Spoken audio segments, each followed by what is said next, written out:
This is the Spirit and Wellness Show. News and information from a higher perspective.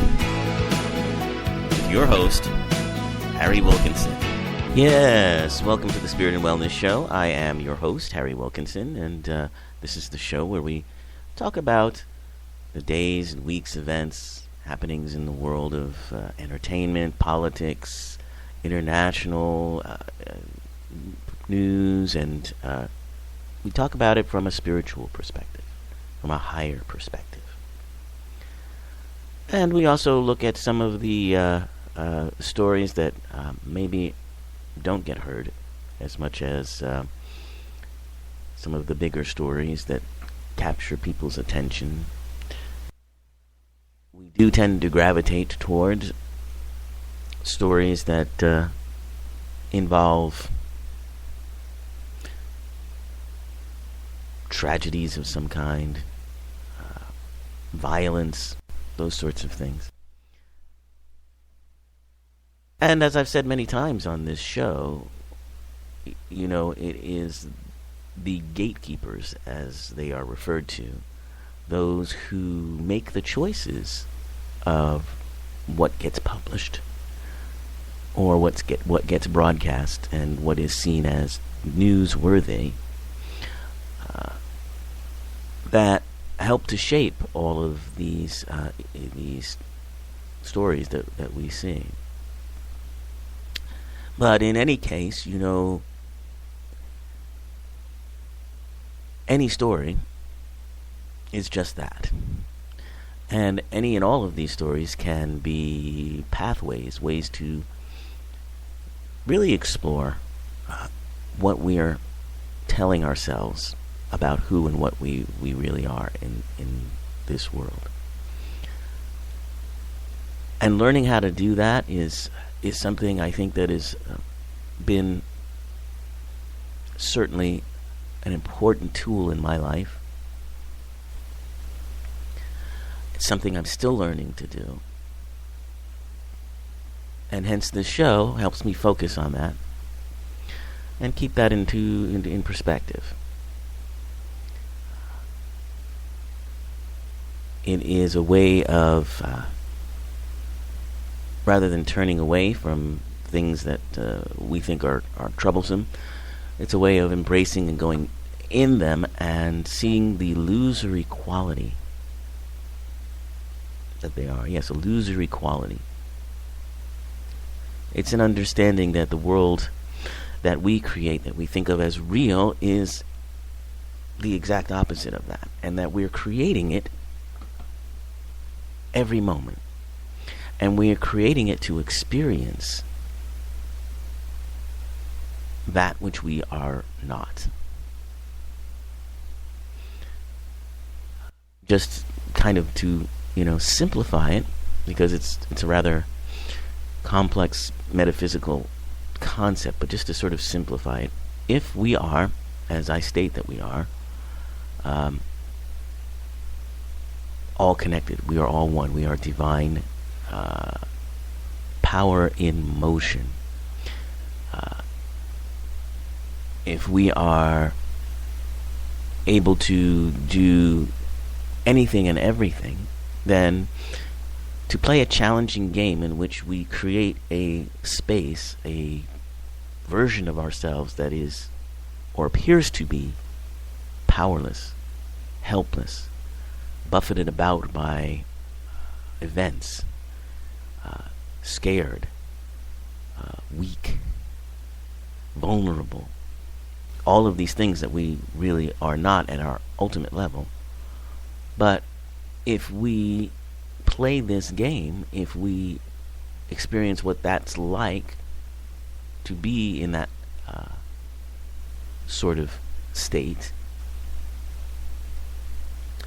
then that becomes a challenge. That becomes something interesting. That is, and it also becomes a way of reaffirming who and what we really are. So that's the basis of it. As I said, it's a rather complex idea that we could, spend quite a bit of time talking about, but we have stuff to do today. So, Our title for today's show is Earth Day. And we're going to talk about that. We're going to continue our discussion of synchronicity. And we're going to take a look at a new study that shows why dog owners often feel connected to their dogs as though they were children.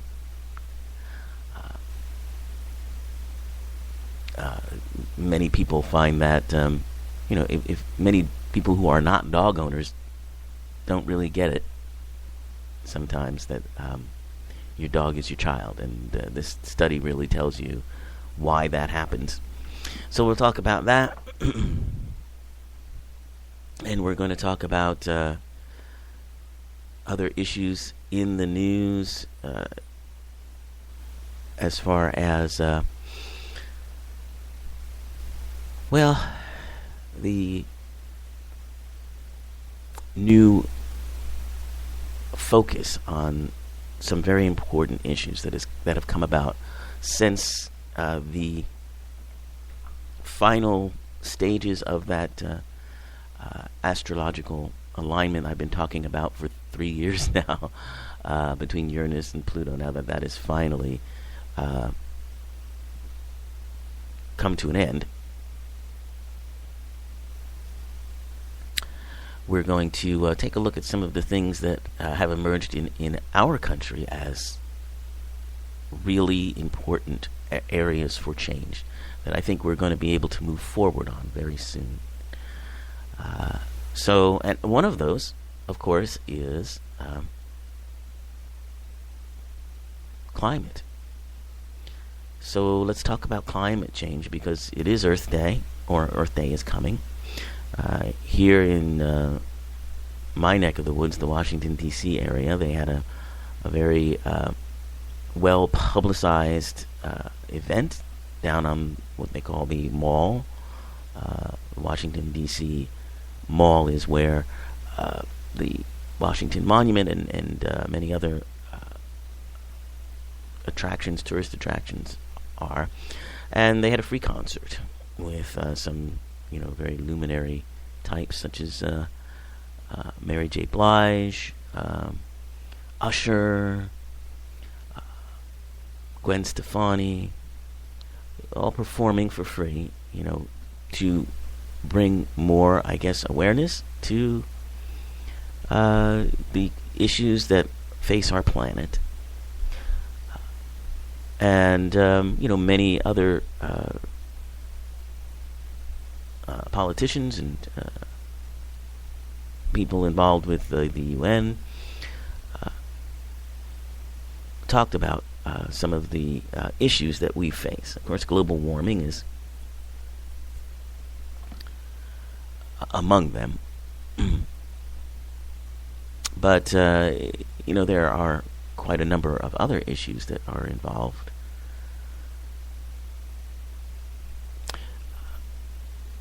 For instance,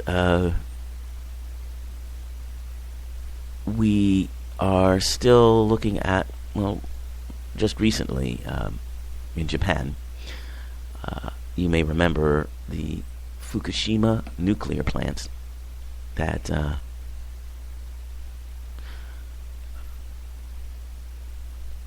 that melted down and caused nuclear radiation to leak in that area.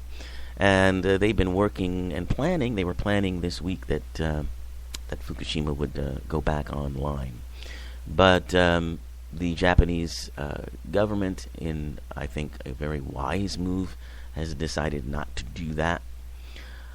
It's very interesting because Japan is an interesting example of environmental catastrophes and how easily and quickly they can be met. When the Fukushima incident happened, they shut down the nuclear plants, and at that time, Japan got something like 75% of its energy from nuclear power. And so all of a sudden, they don't have that source of power anymore. So what did they do? Well, they had to quickly switch to other sources of energy, which they have done, in fact, so well that the need to really restart the nuclear plants has rather been overshadowed by their new and increasing dependence on other forms. Now, they're not great forms. They are oil and that sort of thing that we are trying to reduce our consumption of. But it just shows that when minds are put to the test, these things can happen very quickly, rather than the sort of foot-dragging approach that's often taken with these issues. We've come forward quite a ways in making international agreements about our downsizing of the CO2 emissions that we're putting into the air. But these things, again, these agreements are, over time. It's like we're going to reduce our carbon input by such and such by 2020, and so forth and so on. You could do this tomorrow, okay? It's just that there are so many competing, corporate interests, a lot of people with a lot of money at stake that don't want to do it. So it often takes a disaster for people to get on the move.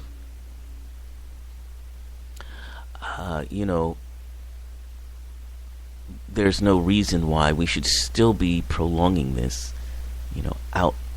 stretching this out into 2020 and 2025 and 2040 and so on and so forth. We are already seeing the effects of, what our unsustainable approach to energy has been doing, and we're going to see more of those effects. And to still be dragging our feet on this issue seems really not just counterproductive, but rather silly.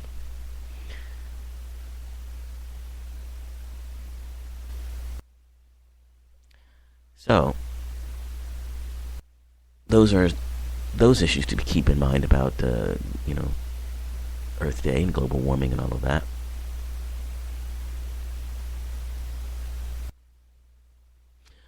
And then we have things like the sea ice, Arctic sea ice.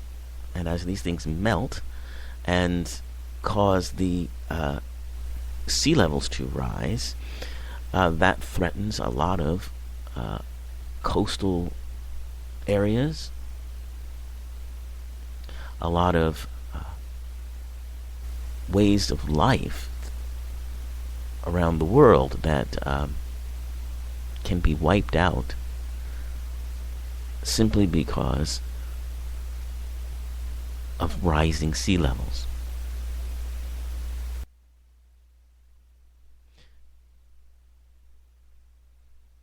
Now, from what I understand, there's new data about the Arctic sea ice. It is the thinnest winter ice that we've had. In 2013, the thinnest winter ice was seen by the cryosat teams that kind of monitor this sort of thing. And the long-term trend, however, is going down. Even though the Arctic flows were a little higher this year than they were in 2013, it seems to be still a downward trend. And according to this, year to year, the numbers will jump up about, and it just so happens that we've seen relatively high levels of Arctic sea ice thickness and volume in recent years. But sea ice volume is definitely the number. Sea ice volume is definitely the number people should watch because it is the most reliable measure of how much ice is left. It's also what we need to understand the processes that have caused the Arctic climate to change, which in turn will help us to build more accurate models of what may happen to sea ice in the future. So, that is something that we need to be keeping an eye on, and we are, apparently. And our new technologies that we have are enabling us to see with greater clarity how these things are happening, and that's a good, certainly a good move forward. Another issue is what's happening in California. California, which has long suffered with drought-like conditions, but now it's reached emergency levels where they are so seriously running out of water that their extra water tables, which are under the ground, are shrinking and actually causing the ground to shrink. I remember when I was growing up, there was this sort of meme or myth people used to always say about California, that one day California was going to fall into the ocean. Well, what it's looking like now is that, really could happen. Probably not in my lifetime, but if the shrinking water tables in California continue the way they are, there's going to be quite a lot of land displacement and so forth going on. So these are issues. I remember when Earth Day started, years ago. It was just kind of a nice thing to talk about, and it was kind of this far off idea that we got to take care of the planet now because someday we could be in danger of losing things and having our planet in upheaval. Well, it's not that far off feeling anymore. It's not this nice thing to do anymore. Even though they had the lovely concert yesterday and all of that, it's really happening, and it's happening now. And it's just the feeling is so much different from Earth Days I remember as a kid. And the level of seriousness that it needs to attend it still doesn't quite seem to be there, interestingly enough. But all right, that's Earth Day. Now, as I said, I wanted to talk about some of the issues that have come forward out of this 3-year battle between these astrological forces, Uranus and Pluto.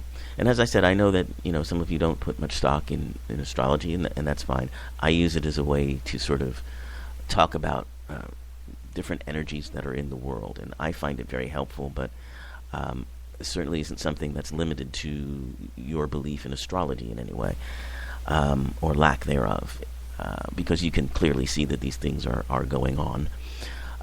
But the things that have come forward out of these 3 years here in this country, now we're gearing up for a presidential election, and we've got the politicians entering entering the ring and getting ready to run, and so the issues are starting to come forward, and the big issue of income inequality has really reached a laser focus now. And that is due to this, the conflict that was going on, the rebellious nature of Uranus against the established or controlling elements in our world. So you had the rise during this period of the 99% movement, the Occupy movement, and while it was criticized quite a bit because they appeared not to be offering solutions, well, the solutions have to come from everybody, don't they? It's not the it's not the purview of those who are protesting a situation to then implement solutions to that. That has to be something everybody gets together on, and everybody can only get together on that when there's attention put to this. And that's what they did, and that's what they continue to do. So that's one area that I think has come forward out of this time period. Another issue is the disparity, in power that is happening in police departments across the country, and their relationships with racially diverse populations, particularly African Americans. This issue has become so important now. It's risen to a level that it just even 3-4 years ago wasn't being talked about. And now it is, because what people have seen is that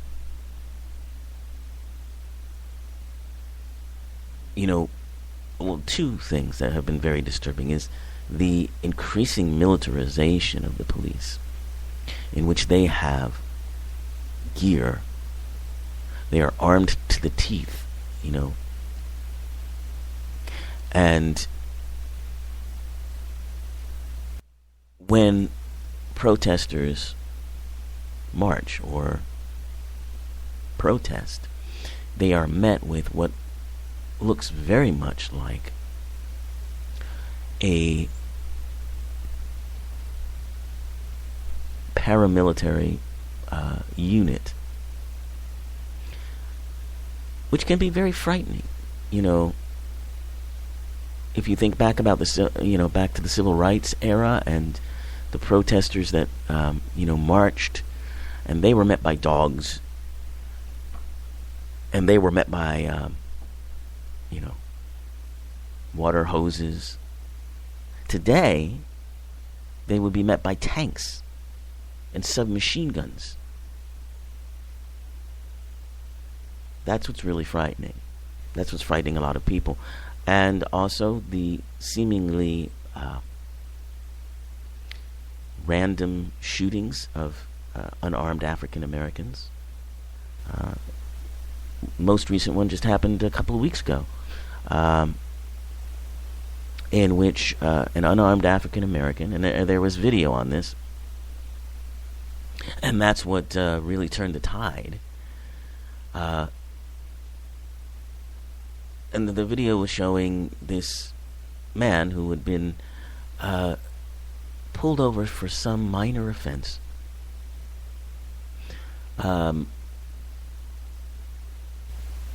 It showed him running away from the police officer, and the police officer just unloading bullet after bullet into this man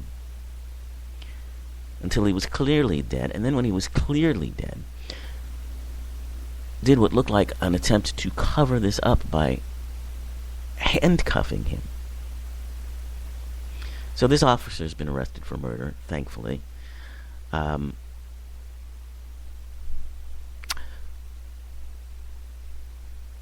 But what has come of this, obviously there's a lot of attention about this happening across the country, and the idea of policemen, using body cameras and so forth is good. However, the question becomes, if you have a policeman like this, what are the odds he's not going to turn that camera off, or, kind of disappear the footage? Police departments have been able to do that, and there isn't much accountability outside of the police department for whatever those cameras show. So what we have now are citizen shooters, if you will. Not shooting of guns, but shooting of cameras. Citizens who have cameras, who will learn, and there's even training programs for people to learn how to, use their cameras effectively when they see something happening. And that, I think, is going to be a very powerful element in changing the way that police departments have been allowed to operate. If it hadn't been for the person who took the footage of that man being shot, it's doubtful that police officer would be charged. There's a real reluctance, and in some cases, understandably so, to charge these men and or women when there's any sort of question about what might have happened. And we've seen that happen in Ferguson, where the police officer got off completely. And we've seen it happen elsewhere. So, those are some of the issues, I think, that we will now be, making a lot of progress on, finally. All right, so we've been talking about this synchronicity issue. Now, what is synchronicity again? Well, just to remind you, synchronicity is a concept that really Carl Jung is the person who actually coined the term, but it's the idea of events happening meaningfully, but not causally related. And I think we've all had, incidences of that. One of the incidences that Carl Jung uses or used to explain it was a patient that he had who told him about a dream she'd had the night before, in which someone had given her a golden scarab, a costly piece of jewelry. And as she's telling him this dream, he hears something tapping on the window. And turning around, he saw that it was a large flying insect, a scarab beetle.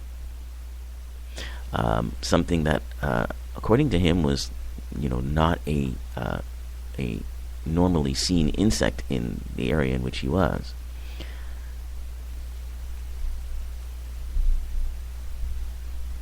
And this kind of powerful sort of almost imagery is what we talk about when we talk about synchronicity. So, you can think about it as, hearing a song several times in different places. And then, that song either playing a part in your interaction with someone else or having an answer for you about a question that you might have had. These are the things that we talk about in synchronicity. They often have a lot to do with paranormal types of activities, but they don't necessarily have to be incidences of psychic behavior. Perhaps the most common or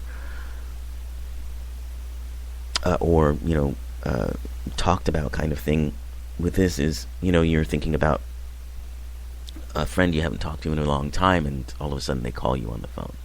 That kind of synchronicity. I had one the other day where for my mother's birthday, my mother's away on a trip for her birthday, and my sister wanted to come and leave a gift for her, and I had the key to my mother's apartment, so I was going to meet her to open up the place, and was going to actually leave a gift for my mother as well. So we met and discovered that we had both gotten flowers of the same color. We couldn't have coordinated better. How if we had even talked about it, what gifts we were going to get. So that's another kind of idea of synchronicity.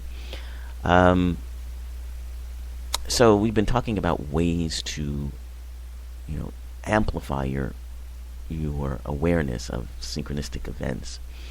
And we talked about travel to new places. And travel can increase it because it disrupts our daily life experience, and allows us to be open to new things, new connections and symbols. Setbacks, when you're when you plan to do something and it just doesn't work out, you can use that as a sort of a springboard to look at synchronistic events that are happening and realize that there's a reason why they're happening. Numbers are things that you can notice and keep an eye on. The time of day, the numbers on your grocery list, and so on. Signs and symbols. Pay attention to them. They are present for a reason, and many will come in at different times to activate new chapters in the story of your life. Scarabs, like we talked about with the beetle, flower of life, pyramids, dolphins, eagles, animal totems, angels, Isis, magic carpets, UFOs, Kermit the Frog, silver Mercedes, you name it. Maybe it's even your childhood favorite team or music artist that you love. Synchronicity is created out of meaning. So if you are living a meaningful life and you give meaning to the signs and symbols that come to you, and you pay attention and follow the signs, you can't help but exist within a higher order. Be timeless. Find activities where you get to experience timelessness. Writing is a great activity to do that. Or meditating. Exercising, when you lose yourself in the moment and you're just present here and now. Not thinking about the future or the past, but just now. That creates spaciousness, and it's that spaciousness that allows one to relax into the higher order of existence. Then synchronicities become a natural, miraculous way of life, not just a phenomenon. And be always ready to receive by being here now. So,